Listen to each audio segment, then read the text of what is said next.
Everybody wants honest communication until honesty gets uncomfortable. And in the last episode, we were talking about how people react more to the meaning they assign to things than the actual thing itself. Honestly, I think that that's exactly why communication between people gets weird so fast, because most conversations are not even really about what was said anymore. They're about the tone, interpretation, assumptions, hidden expectations, all this extra invisible stuff sitting underneath the actual words. And the funny part is, everybody says communication is important. Everybody says they want honesty. But the second honesty starts feeling uncomfortable, people immediately abandon it and go right back to the hints and the energy shifts and the passive aggression, dry texting, weird tones, all this indirect emotional scavenger hunting.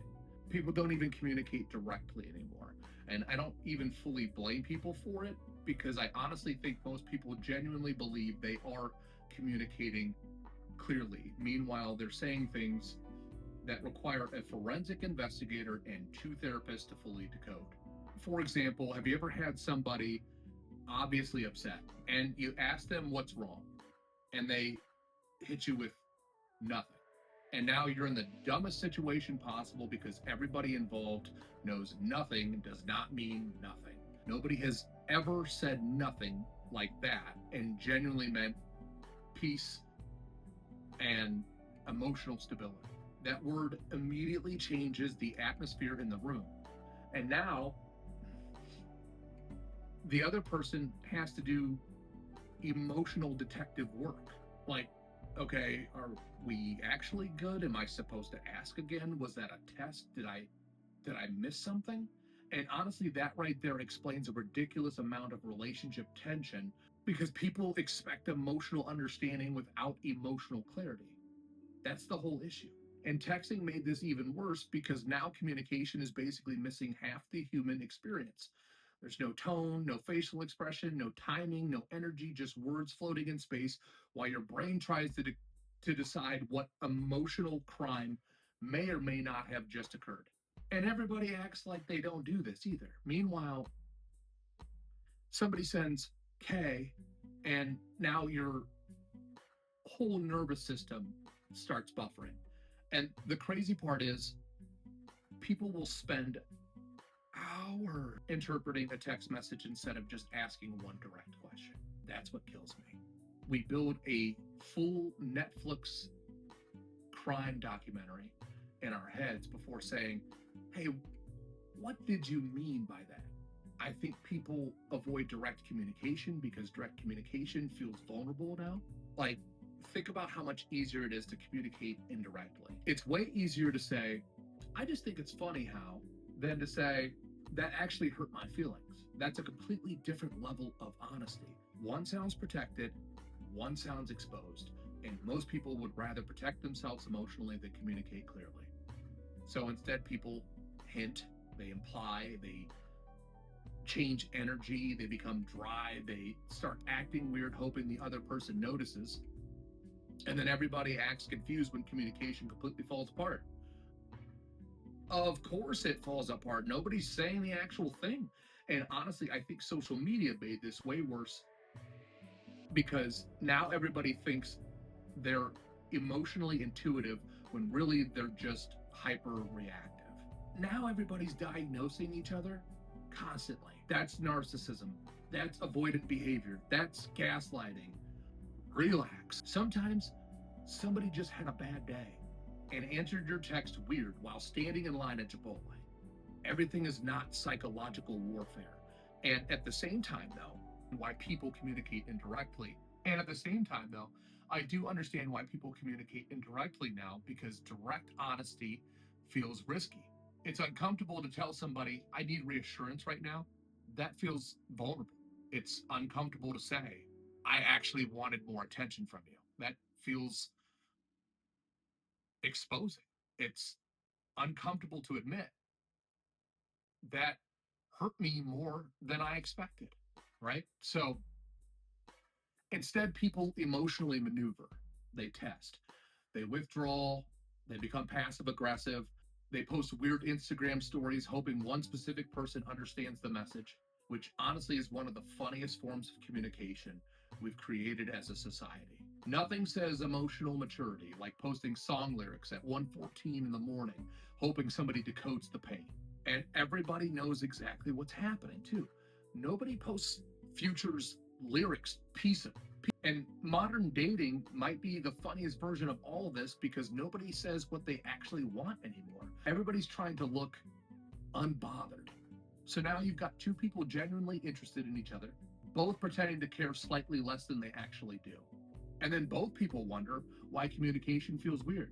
Like, congratulations, you both successfully avoided vulnerability. Incredible teamwork. And then people say things like, if they wanted to, they would. And listen, sometimes that's true. Sometimes effort really is the answer. But other times, people genuinely do not know what you need because you never actually communicated it clearly. And nobody likes hearing that because people want emotional understanding without having to fully explain themselves. But that's not communication, that's expectation. And expectations get dangerous when they stay unspoken because now you're holding somebody accountable for rules that they've never actually heard. And people do this constantly. You expected a certain response, a certain tone, a certain level of enthusiasm, a certain level of emotion, a certain emotional reaction, but the other person never actually knew that. And now resentment quietly starts building over a conversation the other person thinks went completely fine. And honestly, I think this is why so many arguments feel confusing now because people are not arguing about the same thing. One person is reacting to what literally happened, the other person is reacting to what they feel it meant. And those are two completely different realities. And then communication turns into this exhausting back and forth where nobody actually feels understood because everybody's participating. And then communication turns into this exhausting back and forth where nobody actually feels understood because everybody's protecting their own interpretation. And I think one of the hardest things for people to do now is separate intention from impact. Because, yeah, something can genuinely affect you emotionally, but that does not automatically mean the other person intentionally tried to hurt you. And people struggle with that distinction a lot. Because once something feels personal, your brain immediately wants to treat it like it was personal. And sometimes it was, but sometimes it wasn't. Sometimes somebody communicated poorly. Sometimes they were distracted. Sometimes they were stressed. Sometimes you interpreted something through insecurity, fear, past experiences, whatever. And honestly, I think emotionally mature communication is being able to slow that process down before immediately reacting. Not suppressing your feelings, you're not ignoring yourself, you're just slowing down the story. Your brain instantly wants to tell you because your first emotional interpretation is not always the full truth.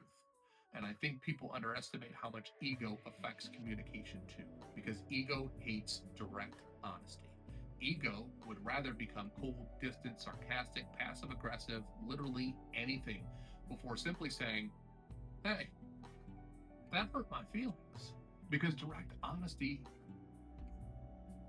risks rejection, and indirect communication protects pride. But indirect communication also creates confusion, and confusion creates distance really fast.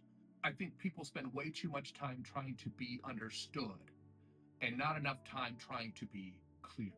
That's what that's what it really comes down to. Because clarity feels vulnerable, but confusion destroys relationships way faster than honesty does.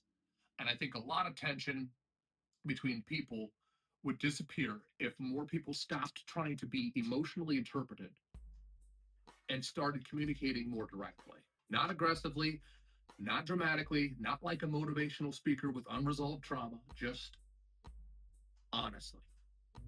Hey, this bothered me. Or, hey, I think I misunderstood what you meant. Or, hey, I need reassurance right now. Hey, I'm I may be overthinking this. That kind of communication solves things so much faster, but it requires both people to stop treating vulnerability like weakness. And honestly, I think that that's the real issue underneath all of this. People want deep connection, but are terrified of clear vulnerability. And those two things do not work together because eventually somebody has to say the actual thing. I think people forget that clarity is not harsh, honesty is not aggression, and direct communication is not automatically confrontation. Sometimes it's just respect, because at least now the other person actually knows where you stand instead of having to emotionally translate your behavior like they're reading through ancient scrolls. And honestly, that's probably the funniest part about modern communication is that everybody wants to be understood, but nobody wants to clearly say the thing. And then everybody wonders why nobody understands each other.